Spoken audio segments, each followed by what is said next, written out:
Within the book of Josephus, the historian, there's a notation. This isn't written by Josephus. This is some sort of scholar made this notation, and we want to refute this notation. It reads, "This Passover," which is the one that follows the death of King Herod, when the sedition here mentioned was moved against Archelaus, and we're going to see that there was a sedition that occurred after King Herod died, and just before the Passover. It says was not one, i.e. 1 month, but 13 months after the eclipse of the moon that had already been mentioned. So there was an eclipse of the moon mentioned before Herod died, and then after Herod died, there was a funeral time of 7 days, and then 7 days later there was, or very few days later, there was a Passover. And in between the funeral and the Passover, there was a sedition. And they're saying here that this sedition didn't take place at this time, right after the death of Herod, in between the funeral and the Passover. It was, a year later. Let's take a look at the history of Josephus and just quickly review the flow of what he records. We're going to go to the Antiquity of the Jews, and we're going to go to book 17, and we want chapter 6. So there's chapter 6, section 1. Now we're at section 4, and we see that there is a fast observed, which is a regularly observed national fast, and it was celebrated on a certain day every year, and then that very night, the night before this fast, was an eclipse of the moon. So there's two things happening on the same day. So if you know the date of the fast, that's the same date the lunar eclipse has to be. If it's not, then you have to find the correct year, if you do, that has a lunar eclipse on the same date as a regular annual fast. If you never find a lunar eclipse on the same date as that fast, then you would suspect whether Josephus was accurate. If you do find a lunar eclipse on the same date as a regular fast, you can assume he's fairly accurate. Here we are in chapter 8. And in chapter 8, we see that Archelaus was granted the kingdom, that after Herod had altered his testament, and when Herod had done all these things, he died the 5th day after he had caused Antipater to be slain. So we started in chapter 6. We're in chapter 8, section 4. We started actually in the very last section of chapter 6. So very few pages have gone by, and we're getting a day-by-day, week-by-week accounting from Josephus. This is not sort of month-by-month.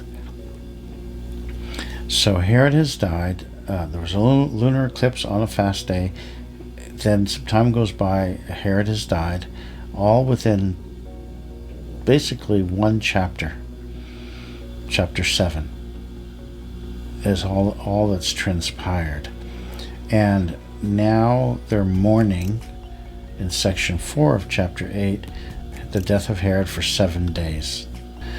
And now in this same chapter, Archelaus wants to go to Caesar to have him confirm, to settle the testament of his father, to confirm him, Archelaus, as the king. Archelaus cannot just assume the kingdom. Even if it's in his father's will and testament, he still has to go to Rome and get Rome's approval. Here we are in chapter 9, and now, even though Archelaus is dealing with individuals, they're making demands on him because he's kind of the interim ruler now, and he's subjected to lots of requests. He actually wants to head off to Rome. The funeral is finished 7 days after Herod's death.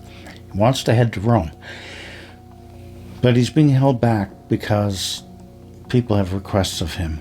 And he says, was granted by Archelaus, although he was mightily offended at their importunity, because he proposed to himself to go to Rome immediately to look after Caesar's determination about him.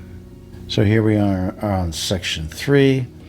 At the end of section 2, there's seditious practices going on. Multitudes are running upon him. Guards had to protect him. And section 3 now, there's a feast of unleavened bread has come up, which is called the Passover. This is approaching. And there's an assault on the soldiers, and a number of people get killed, and the Passover's kind of ruined. And then Archelaus sails to Rome. So as you can see, he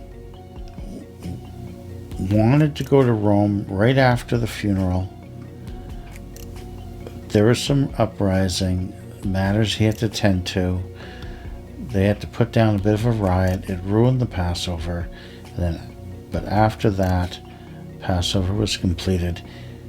He sails to Rome as quickly as he can, because he wants to get it settled that he will be sanctioned by Rome to be the ruler.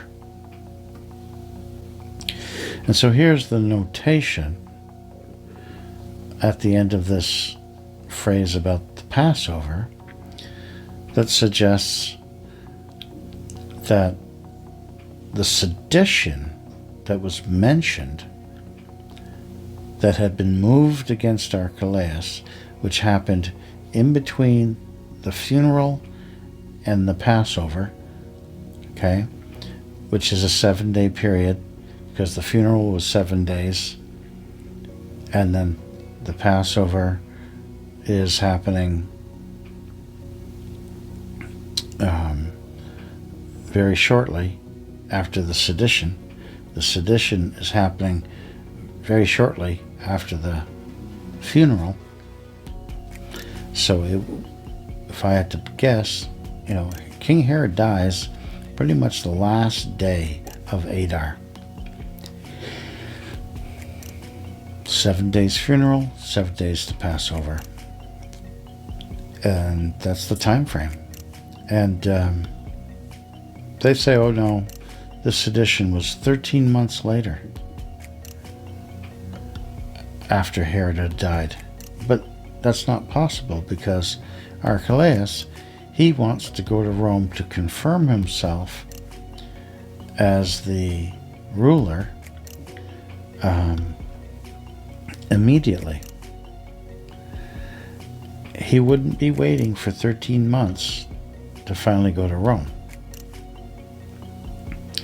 So there's very difficult to reconcile how this phrase could be accurate. And it's sort of a veiled attempt to say, well, the lunar eclipse happened in 3 BC, Herod died in 3 BC, and all of this happened in a different year other than 4 BC. So we can take a look at that and see if that makes any sense. So this is the eclipse of March 13th, 4 BC. It begins around 2:30 and it's going to last for about 2 hours. And it looks like this. If it was just on the edge, it would just look like that. And you wouldn't really be able to tell it was an eclipse. But it does cover the moon significantly red, that you would, as an astronomer, easily spot this and be able to report that it happened. And so that's what happened. They saw this, they reported, and Josephus was able to note that this eclipse that's lasting from 2:30 to 4:30, 2 hours, did exist right on the same day as the feast day. And that's what they saw on the feast day. And, the fast day.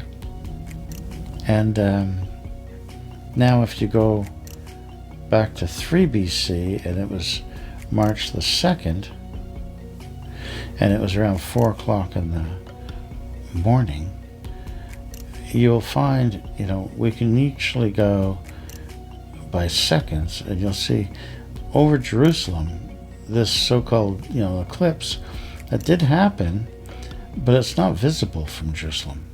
There's no eclipse that's recorded that would have been observed to actually record it as happening. You can't see on here any eclipse occurring. So we're just going by seconds, because it happened around 4 in the morning, and here it is not happening over Jerusalem at all. You can't see a thing. So we've just gone by 4 in the morning, and there's nothing here. You can go minute by minute, and nothing happens. So we can see this in the NASA's catalog. So here's NASA's catalog of a lunar eclipse. You can see the title here, lunar eclipse, right? NASA's catalog of lunar eclipse. This is the year that we're interested in. And when you look at March 13, 4 BC, and March 13 is the annual fast for Esther, called Purim, always happens on Adar 13. And Adar in 4 BC, it's a leap year, so they're having Adar 2 in 4 BC, where the month numbers match the Gregorian month numbers, because the whole point of Adar 2 is to catch up to the solar calendar, the Gregorian calendar. And so March 22, spring equinox, where the sun is directly over the equator, is going to equal Adar 22, because that's what they want. They want Adar 22 to match up with the spring equinox. And so March 13 is Adar 13. In this case, in 4 BC, it's Adar 2. And so this is what the moon looks like for March 13, 4 BC. You can see like a third of the moon is blood red, just like we saw in the astronomy application. But if we go back to March 2nd,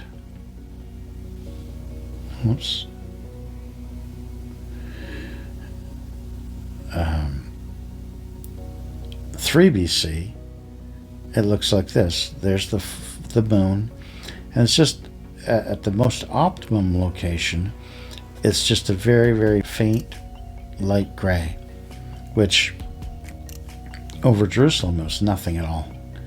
So this could not be recorded even. It's not even sighted by the human eye in 3 BC.